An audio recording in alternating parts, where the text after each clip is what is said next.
understanding. If a person's skin is a different color, we say they're different. If a person lives on the other side of an imaginary line, we say they're different. If a person speaks a different language, we say they're different. If a person is a different sex, we say they're different. Are they? No. They appear different to our sight. But when we develop a higher understanding, we're going to find out that we're all the same.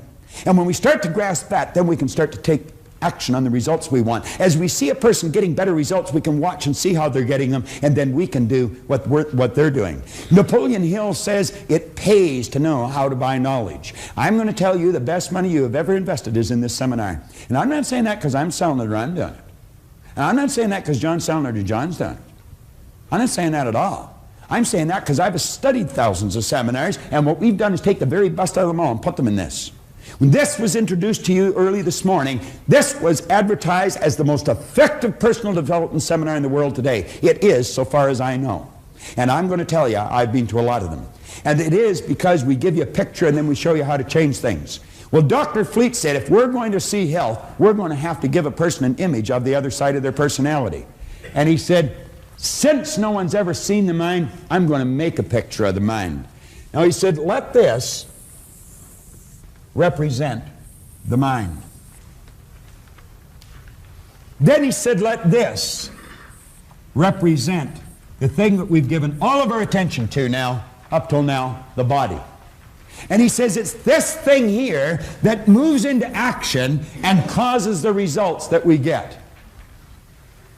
If we're going to change what we do, or if we're going to change our behavior, we're definitely going to have to change what's going on in here. If we're going to change what's going on in here, we're going to have to understand how it functions. And as he pointed out, there are two sections to the mind, joined together, but different in their method of operation. And he referred to this as the conscious mind and this as the subconscious mind. Now, if you look on page 6 of your action planner, you'll see that drawing. The day Leland Bell van der Waal drew that on the opposite side of a placemat in the coffee shop of the Skyline Hotel on Dixon Road in Toronto, Ontario, Canada, I'm going to tell you my life changed. I've put that drawing on the board thousands and thousands of times, and periodically when I do, I hear people snicker. But I'm going to tell you, if they stick around, they don't snicker for long. Because what it does, it starts to trigger all kinds of light in their mind. You've heard, let there be light, let there be a higher consciousness, let there be an awareness. Well, what we've given you here is a picture to start working with. It's not my picture. It's not even Truman Fleet's. It's our picture. The second you've got it in your mind, it's yours. No one can lay claim to something like this, but we can all use it. And we are all the same. I don't care how different you may appear to be to the person beside you, you and the person beside you are exactly the same. Now, it's understanding of how this functions that makes it different. Now, if you'll flip over in your exercise book, your action planner to page 8, and I would suggest that you follow this really closely. You could be sitting in your den or your family room and just watching this and the book stuck away somewhere. That'd be a terrible error. You'd be wasting your time. And you know, time wasted, you never get back. Now, of course, you only have to pay once, you see. If you've wasted the past, you've already paid the price. You don't have to pay twice. There's some consolation to it. But I would suggest you get the book out and follow me here. Now, you'll notice on page 8 and 9 are 6 drawings there. It's actually just 3 different ideas, or it's one idea broken down into 3 different parts. And as you take a look on page 8, the conscious mind, the subconscious mind, and the body, there are some very key parts to that.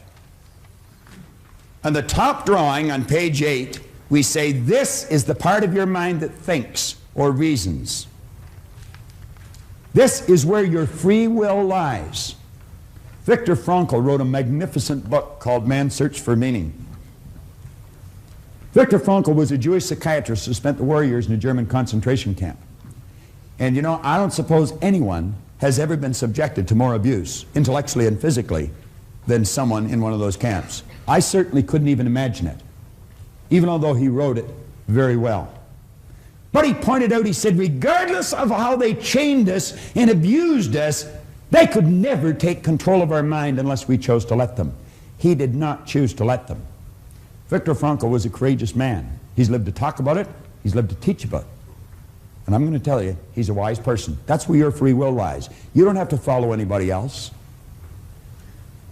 We say the conscious mind can accept or reject any idea. Now, there is no person or circumstance that can cause you to think thoughts or ideas you do not choose.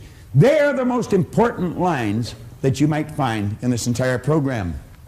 Now, what I'm going to do is run over a few ideas, and as I do with each part, on page 9, jot some of them down. Not what I say, but what it means to you. Now, let's understand this right away. What I say, or what John says in this seminar, is not that important. What you see us put on the board is not that important. The different little props that we may use, they're not that important. What's important is what you think as a result of something we may say or you may see on the board. That's what's important. There's something you want, and there might be one idea that we fire out that'll just trigger something in your mind, and away you go. And you can do anything you want. I was talking to Raymond Aaron here early this morning. He's got a millionaires club, and there's many of you in the audience, and I want to congratulate you. I think it's a great idea. He's teaching people how to become millionaires. I watch a lot of people laugh when they say, what? He's already made 100 people have developed a net worth of at least $1 million just through one person's teaching. It's incredible, isn't it? It really is. That's not a crazy idea at all. You want to be a millionaire? You can be a millionaire. Do you want to start your own business? You can start your own business. You can do anything you want.